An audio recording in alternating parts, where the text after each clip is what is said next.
Hoy vamos a continuar con esta segunda parte de la lección número 7, que se subtitula Los Gabaonitas hechos sirvientes. Nosotros hemos visto la semana pasada que los Gabaonitas han mentido, ¿no? Han hecho una trampa y han engañado a los israelitas diciendo que ellos son de lugares lejanos, aparentándose que no son de Canaán. Y de esa manera ellos lograron ponerse de acuerdo en un tratado de paz con los israelitas para que no lo matasen. Israel finalmente fue engañado, firmaron el pacto, ratificaron los líderes religiosos y ahora vamos a ver, el problema de haber hecho ese pacto equivocadamente era porque ellos no consultaron a Dios. Si bien la palabra de Dios era de matar, exterminar a todos los cananeos, israelitas no han consultado con Dios en ese momento y han sido engañados. Como así, si nosotros no estamos atentos a la palabra de Dios, podemos ser fácilmente engañados porque el enemigo es mucho más astuto que uno. Bueno, hoy vamos a ver entonces qué pasó con estos gabaonitas y cómo sigue esta historia. La pregunta número 1 de esta parte dice: luego de 3 días, ¿de qué se enteraron los israelitas acerca de los gabaonitas? Dice la pregunta. Y dice el versículo 16 que 3 días después de haber concluido el tratado con los gabaonitas, los israelitas se enteraron de que eran sus vecinos, es decir, estaban cerca de donde estaban ellos, que estaban ellos en Gilgal, y vivían en las cercanías donde estaban ellos. Bueno, ¿por qué entonces 3 días después de haber concluido el tratado se enteraron de que ellos eran los gabaonitas? Un poco no crea la duda. Dice, 3 días después del tratado, los israelitas se enteraron de que eran cananeos efectivamente, y eran cananeos heveos. Yo la vez pasada le dije que los gabaonitas eran amorreos, ¿no? O amoritas.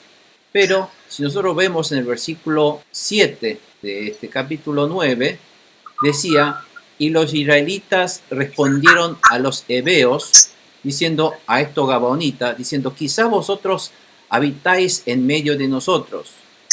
¿Cómo pues podremos nosotros hacer alianza con vosotros? Es porque dice así la versión Reina Valera. Esto crea un poco la duda de que entonces estos gabaonitas eran heveos o eran amoritas o amorreos. Nos queda esa duda, porque según 2 Samuel 21:2 se refiere que los gabaonitas eran amoritas o amorreos. En la Nueva Versión Internacional, este versículo 7, esta parte de los heveos está omitiéndose, porque queda la duda si eran los heveos, pero en la Reina Valera, en la versión antigua, allí efectivamente, en la versión original, dice que eran los heveos. Entonces, ¿cuál es la verdad? ¿Eran los heveos o eran los amoritas o amorreos? Esa es la duda. Y esto es porque en realidad ellos eran heveos, porque en la versión original del hebreo dice que eran los heveos. ¿Se acuerdan que heveos era uno de los pueblos cananeos?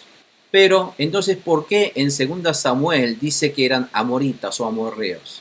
¿Por qué? Porque así se llamaba en general a los gentiles de Canaán, porque ellos eran una mayoría. ¿Qué quiere decir esto? Si nosotros vemos en Palestina en la antigüedad, los amoritas eran un pueblo que se originaron de parte norte, de la parte de Siria.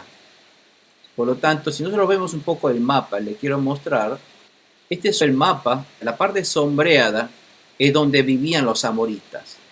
Ellos se originaron de esta parte que hoy día es Siria. Entonces, vivían allí y muchos se trasladaron hacia otros lugares, por ejemplo en Palestina, y vivieron diseminados por toda Palestina, pero así fíjense, en muchos lugares, la mayoría de Palestina o de Canaán, que en ese momento se llamaba Canaán.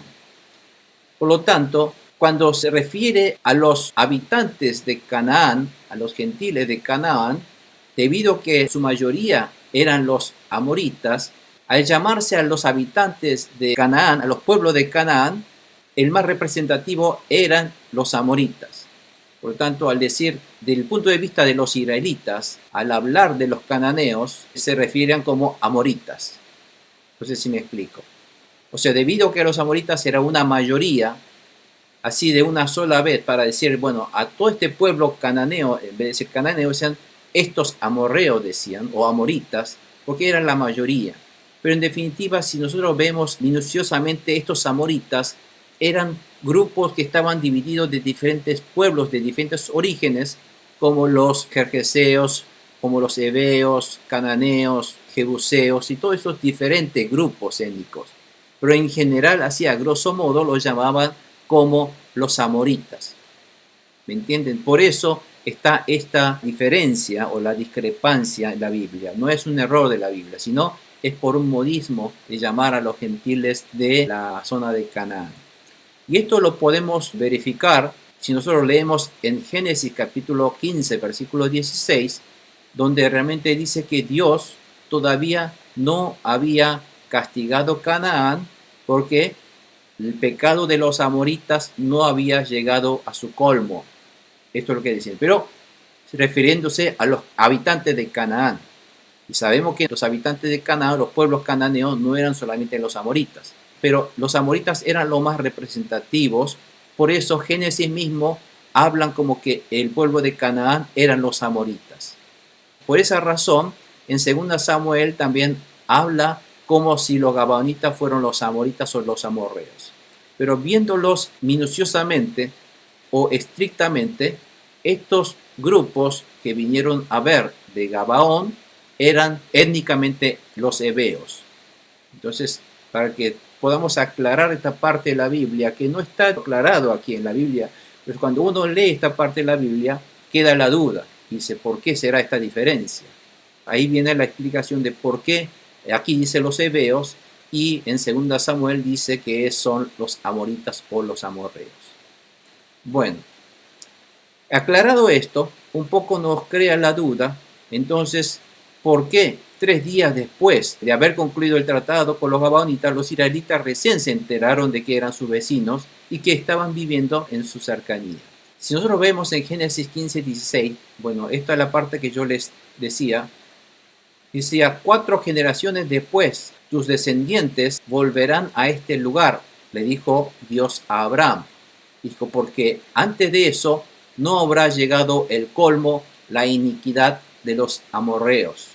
Fíjense que está dicho que la gente de Canaán son los amorreos, pero en realidad se le dice así en general como amorreos. Bueno, Gabaón estaba situado, si usted ve en el mapa, unos 3 días de caminata. Y según las costumbres antiguas, cuando hay un tratado de paz, era común visitar al otro país con quienes estaban firmando el tratado de paz. Por lo tanto, Israel se tuvo que acercar a donde vivían los gabaonitas y estaban a 3 días de viaje. Por lo tanto, cuando llegaron ellos a Gabaón, se dieron cuenta recién a los 3 días de Gilgal, demoraron 3 días en llegar a Gabaón solamente. Por eso cuando llegaron, y aquí estamos, dice, aquí 3 días, y se dieron cuenta que los gabaonitas eran cananeos. Pero ya era tarde, porque ellos ya habían firmado o ya habían acordado ese tratado de paz con los gabaonitas. Es por esa razón que en 3 días ellos se enteraron que los gabaonitas eran cananeos. Y ustedes, como podrán ver en el mapa, yo les decía, si Jerusalén está aquí, Gabaón está aquí, y Gilgal estará ni bien cruzando, estaría por aquí. Entonces, de aquí a aquí son solamente 3 días de caminata. Así que esto era un poco la razón por la cual ellos se enteraron que eran cananeos. La pregunta 1 siguiente dice, sin embargo, ¿por qué no los podían atacar? Reflexiones sobre Josué y los israelitas que cumplieron fielmente el pacto jurado en nombre del Señor, pese a que fue celebrado por engaño. Dice, por eso se pusieron en marcha y al tercer día, dice, llegaron a sus ciudades. Fíjense que los israelitas llegaron a las ciudades de esta gente. Y donde vivían estos, en Gabaón, a Cafira, a Berot, Kiriat Yearim, esos lugares fueron a ver. Pero los israelitas no los atacaron porque los jefes de la comunidad ya les habían jurado en el nombre de Dios, en el nombre de Jehová, en el nombre del Señor, Dios de Israel, de perdonarles la vida. Por haber hecho el juramento, fíjense, por haber hecho el juramento en el nombre del Señor, ellos ya no pueden atacarlos, a pesar de que ahora se enteraron de que eran los cananeos que debían ser exterminados por la palabra de Dios. Están en medio de un dilema. Según la palabra de Dios, había que exterminarlos, pero no pudieron obedecer por haber hecho un tratado erróneo, equivocado, engañado por esta gente. Pero por ser un tratado, fíjense, tuvieron que cumplir ese tratado, porque un tratado verbal era un contrato ante Dios, donde involucra en honor de Dios. Esto nos hace saber un poco que los creyentes hoy día deben considerar una promesa, una palabra de promesa, como si fuera un contrato, porque uno promete ante Dios. Es muy común que hoy día lo que uno dice hoy, mañana puede negarlo. Estamos muy acostumbrados a decir una cosa hoy y decir otra cosa mañana. Y esto en realidad es engañar. Y si lo hacemos más en el nombre de Dios, estamos involucrando a Dios, el honor de Dios, y no podemos cambiar, aunque hayamos equivocado en firmar este tratado o en acordar este tratado.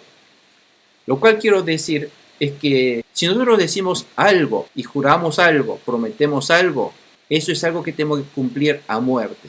No estamos acostumbrados a hacer esto. ¿Por qué? Porque eso es algo que es pecado ante Dios. Nosotros no estamos acostumbrados a decir una cosa y cumplirlo. Y el no cumplir una palabra, eso es un engaño y eso es una mentira. Y sabemos que la mentira es del diablo. Para ser un verdadero hombre de Dios, un verdadero cristiano, si decimos algo hoy, debemos cumplir. Cumplir con nuestra palabra. Si no lo podemos cumplir, de entrada decir que no lo podemos cumplir. Pero no podemos decir algo hoy de mentira, falsamente decir algo. Eso es un engaño y eso es algo que a Dios no le agrada. Tenemos que aprender a cambiar esto, nuestra forma de ser, nuestra costumbre. Y la gente hoy día hace todo, pero no importa lo que haga la gente del mundo. El pueblo de Dios debemos cumplir nuestra palabra. Si decimos algo, debemos cumplir esa palabra nuestra, porque es una promesa. ¿Me entiende? Por lo tanto, no debemos engañar. Total, la palabra se lo lleva el viento. Y si está algo escrito, como es una prueba, en eso solamente cumplimos el contrato. Pero la palabra, hoy podemos decir algo y mañana podemos revocarlo o no cumplirlo. Como si algo fuera normal y algo fuera justo. No es justo. Según la Biblia, según la palabra de Dios y según la voluntad de Dios, las cosas verbales también deben ser, las promesas deben ser cumplidas. Esa es la vida del creyente que Dios espera. Por lo tanto, esa es la fe también del pueblo de Dios que Dios espera. Una cosa que debemos tener muy claro y cambiar realmente de raíz, de cumplir la palabra de Dios. Y es cumplir nuestras promesas. Fíjense que las promesas las escucha Dios. Por más que nosotros lo hemos dicho de palabra, el que está de testigo es Dios. Por lo tanto, si Dios lo escuchó, Dios espera que nosotros esas promesas verbales también la cumplamos. Fíjense que Jacob mismo hizo una promesa delante de Dios y tuvo que cumplir. La semana pasada yo le di un ejemplo de un juez, Jefté, que dijo una promesa de que el primero que vendría a recibirme después de mi victoria contra los amonitas, a esa primera persona que me venga a recibir, lo voy a entregar en holocausto quemándolo al Señor como una ofrenda, decía. Un disparate total. ¿Cómo puede hacer un hombre esto? Pero aún por haber prometido, tuvo que matar a su hija porque es la primera que vino a recibirle. Por lo tanto, tenemos que tener mucho cuidado porque Dios sí escucha nuestras palabras, nuestras promesas, y Dios es el que va a juzgar nuestros actos si nosotros vamos o no a cumplir esas promesas. Una cosa muy importante para ser un pueblo de Dios y para que haya bendición de Dios. Porque nosotros muchas veces consideramos que decir algo verbal no tiene valor. No, sí tiene valor. Tiene tanto valor que tenemos que cumplirla al pie de la letra porque Dios está avalando eso. Dios lo escuchó y Dios es el testigo de esto. Por eso, para aclarar esto, lo juraban en el nombre de Dios. Eso significa que lo está involucrando a Dios. Si bien es un tratado entre dos partes, Dios está involucrando como tercera parte que está viendo ese tratado, aunque sea verbal. Por lo tanto, Dios es testigo y es parte de este trato. Por lo tanto, todo lo que digamos un hijo de Dios, Dios lo está escuchando y Dios está siendo testigo. Por lo tanto, si nosotros no cumplimos nuestras promesas verbales, Dios nos va a castigar por eso. Esa es la verdad. Eso es lo que dice la palabra de Dios. Por eso tenemos que ya es tiempo de cambiar nuestra forma de ser, de decir algo y no cumplir. Decir, bueno, mañana voy a estar, no están. O sí, voy a hacer esto y no lo hace. Mañana lo voy a hacer y no lo hace. Muchas veces hemos visto esto. Y nos damos cuenta que esto no podemos, porque total, en la palabra no hay prueba de incumplimiento. Por eso lo hacen fácilmente, por eso engañan fácilmente. Pero esto es una cosa que debemos entender muy bien, porque Israel sabe que si no va a haber castigo de Dios. Va a haber castigo de Dios, está diciendo la Biblia. Pregunta 2 siguiente dice, ¿qué sentimiento tuvo la comunidad contra sus jefes? Versículo 18 dice, y aunque toda la comunidad se quejó contra sus jefes. Fíjense, por este tratado equivocado, no solo hubo problemas de desobedecer a la palabra de Dios, porque por este tratado ellos tuvieron que literalmente desobedecer a la palabra de Dios de exterminar a los cananeos, porque no pudieron exterminar a los cananeos, así que por esa promesa se vio en un dilema de no poder cumplir, no poder obedecer la palabra de Dios. Además de esto, por este tratado equivocado, se creó una situación en la cual hubo una disidencia y hubo una desunión en la comunidad, ya que el pueblo se empezó a quejar y empezó a plantear su disconformidad a los jefes de las tribus. Por eso tenemos que cuidarnos, decir algo seriamente, pero decirlo seriamente, abrir la boca si estamos seguros y Dios está de acuerdo con esto.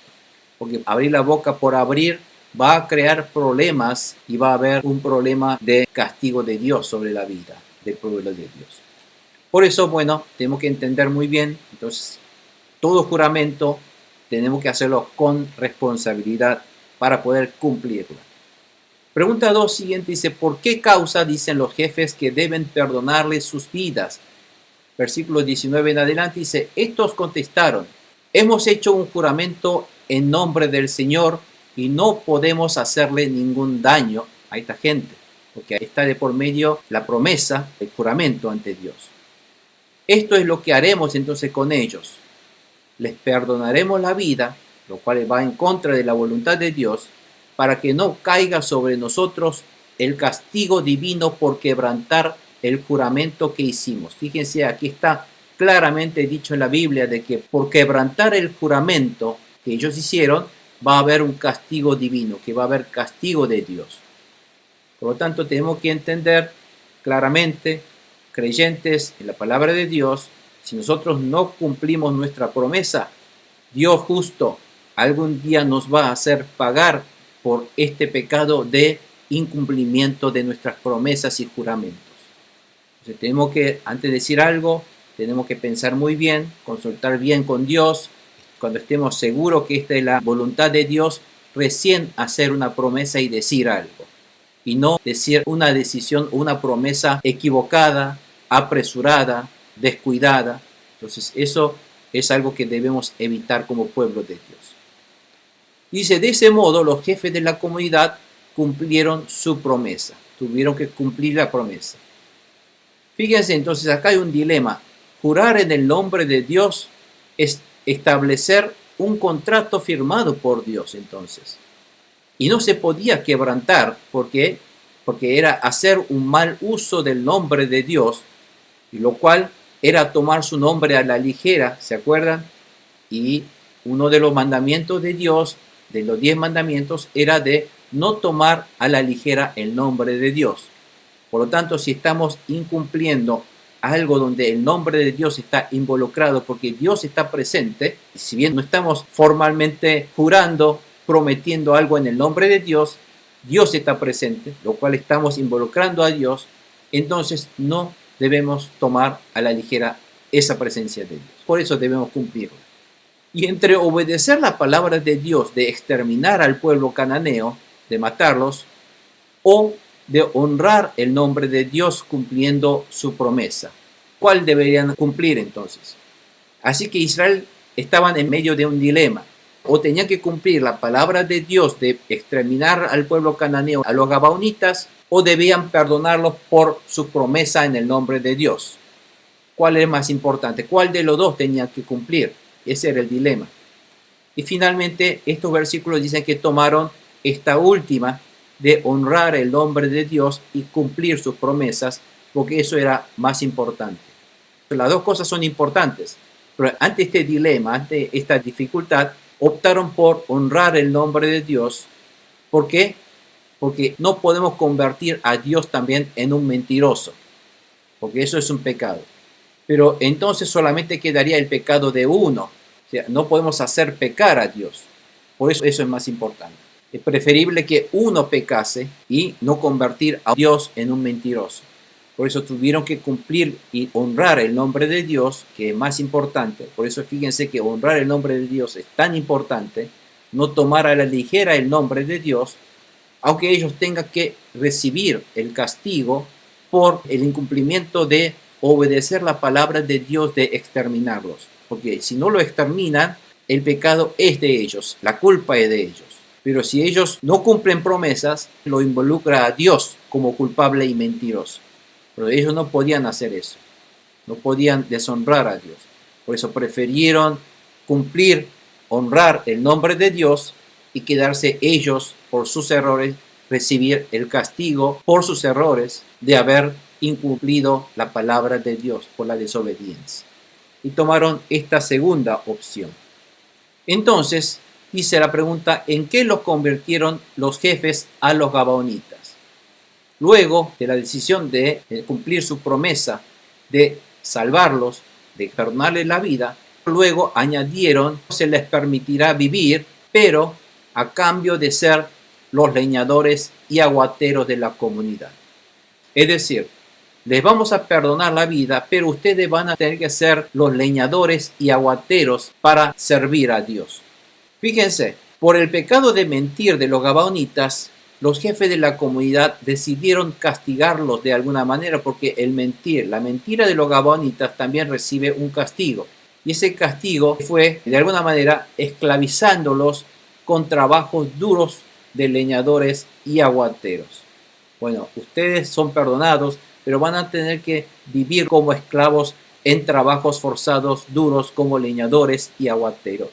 Bueno, esa fue la decisión de la comunidad de Israel, de los líderes de la comunidad de Israel hacia los gabaonitas por haber mentido, cuando se dieron cuenta de que ellos les mintieron a los israelitas. No los mataron, no pudieron.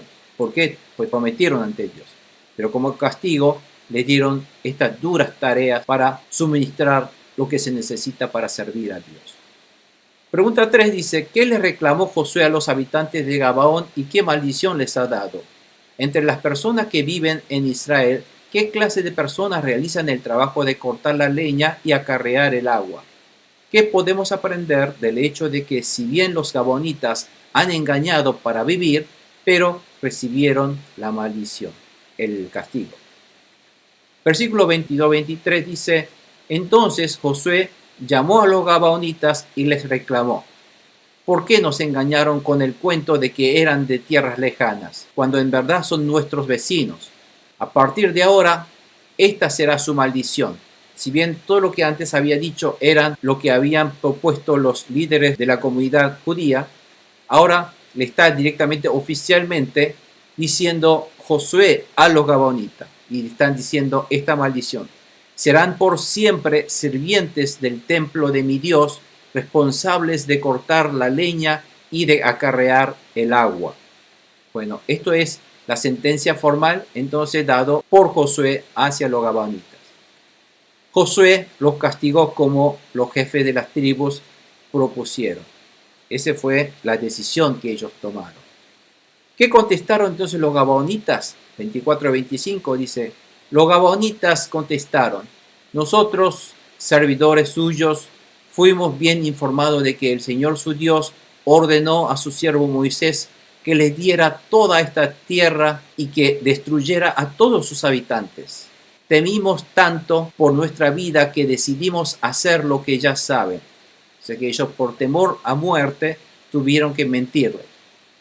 Dice, estamos a merced de ustedes. Hagan con nosotros lo que les parezca justo y bueno. O sea, ellos dijeron, hagan lo que parezca justo. Si bien los gabaonitas mintieron para salvar sus vidas, pero por creer en el plan del verdadero Dios, Jehová, el Dios de los israelitas, el verdadero Dios, y someterse al pueblo de Dios, resultaron ser trabajadores para Dios. No debemos aprender la mentira de los gabaonitas, pero sí aprender de su humildad de ver el juicio inminente de Dios y someterse a Dios. O sea, este es el punto que nosotros debemos considerar. Si todo el pueblo de Canaán se hubiesen arrepentido y se hubiesen sometido a la voluntad de Dios, seguramente Dios los hubiese perdonado. Pero en vez de venirse arrepintiéndose de sus pecados, sinceramente venirse a los pies de Dios, lo que ellos hicieron es utilizar una estrategia de mentira, lo cual no estamos de acuerdo, lo cual no se debía hacer. Se utilizaron métodos equivocados, pero al fin y al cabo ellos se sometieron a Dios.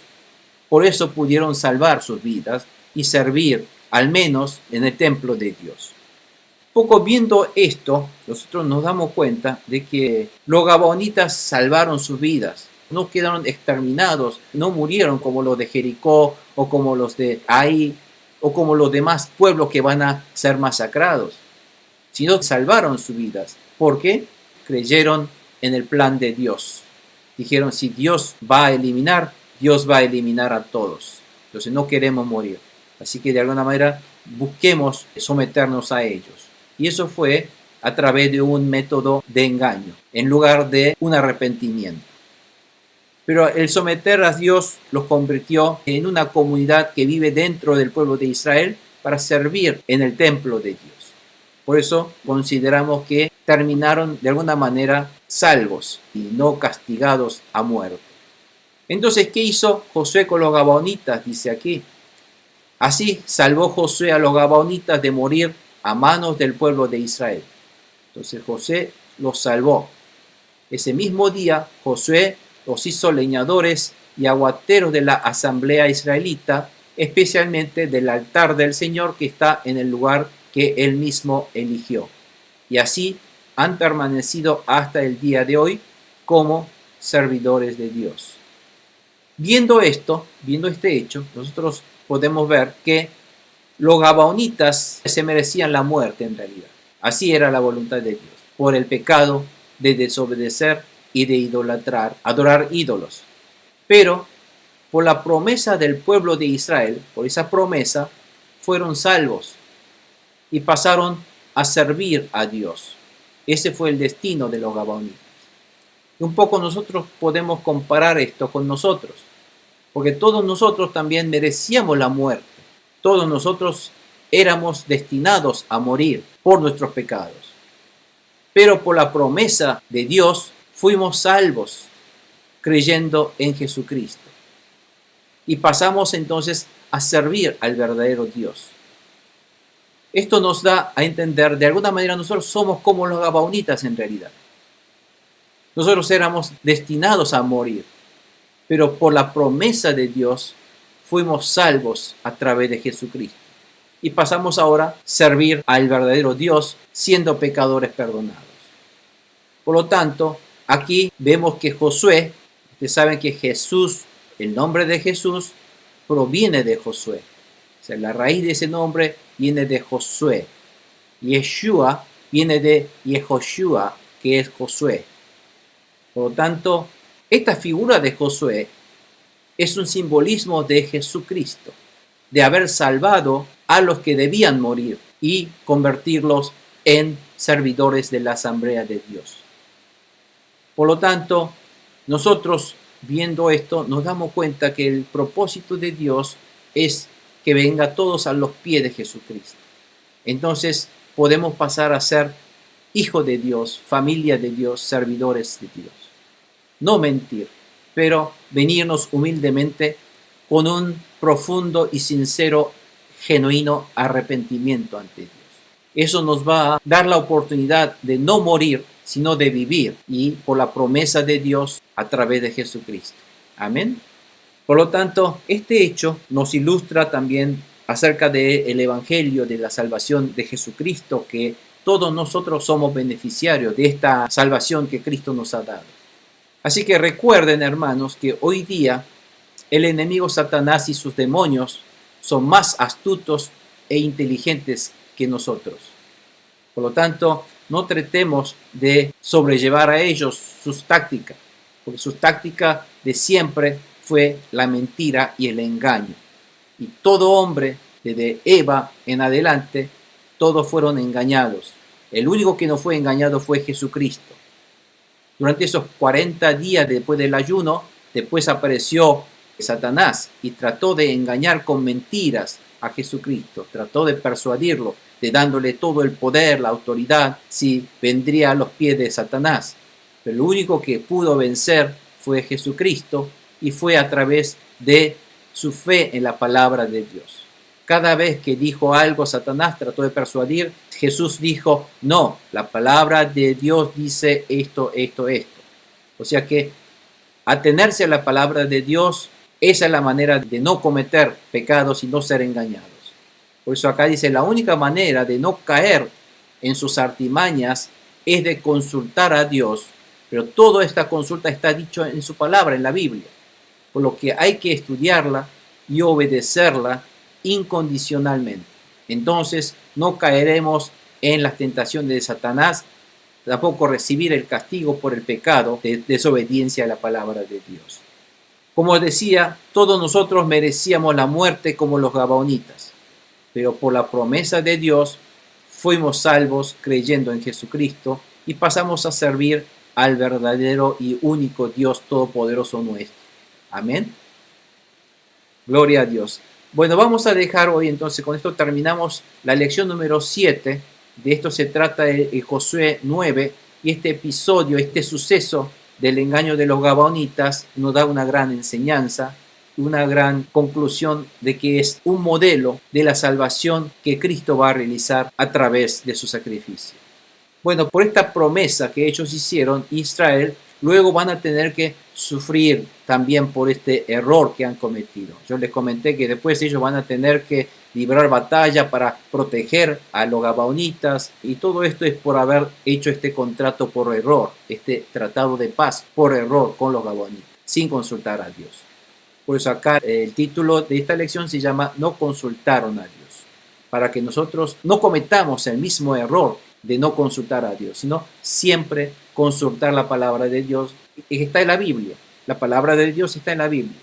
Y si no está en la Biblia, si no se entiende, si uno no puede discernir, nos arrodillamos y pedimos la sabiduría a Dios y preguntamos a Dios cuál es su voluntad. Amén. Bueno, con esto damos entonces por terminado y vamos a agradecer al Señor. Vamos a orar, vamos a agradecer al Señor. Padre Santo Celestial, gracias Señor te damos en esta tarde por esta palabra, y gracias Señor por esta enseñanza de siempre consultar a Dios y no ser engañados, sino todo tipo de artimañas y engaños del enemigo. La única manera de vencer es a través de tu palabra, ser firmes en tu palabra, Señor, y danos esa sabiduría de poder superar todo tipo de engaño a través de confiar y obedecer incondicionalmente tu palabra. En el nombre de Jesús, Señor, gracias por la bendición y la salvación que nos has regalado a través de Jesucristo. Nosotros éramos en realidad destinados a la exterminación y a la muerte por nuestros pecados. Pero gracias a tu promesa dada a través de Jesucristo, hemos sido salvos, Señor, por la fe en Jesucristo. Y te damos gracias por esta palabra de hoy, y bendigo en el nombre de Jesús a todos nuestros hermanos que han escuchado y están decididos a obedecer fielmente, incondicionalmente tu palabra para tu gloria. En el nombre de Jesús te damos las gracias. Amén y amén.